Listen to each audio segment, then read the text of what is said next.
Bizim hökümdarlarımız nə Şah İsmail, nə Şah Təhmasib, nə Şah Abbas, nə Nadir Şah heç vaxt və heç vaxt Osmanlıya hücum eləməyib. Tam əksinə Osmanlı hücum eləyib. Təhmasib özbəklərlə müharibəyə hazırlaşanda Osmanlı hücum eləyib. Nadir Şah Əfşarın zamanı Nadir Şah Həşdərxana yürüş hazırlayırdı, yenə Osmanlı hücum eləyib. Amma Sultan Süleyman 5 dəfə Azərbaycana hücum eləyir. Sonra gedir özü Avropaya müharibəyə. Şah Təhmasibin vəzirləri deyirlər ki, Şah sağ olsun, Rum eli boşdur. Gedək, oranı şumlayaq gələk. Yəni 5 dəfə bizə hücum eləyib Sultan Süleyman, Xondigar.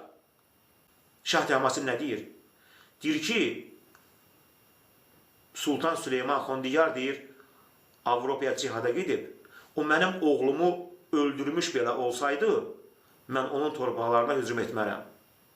Yəni bunu Şah Təhmasib deyir.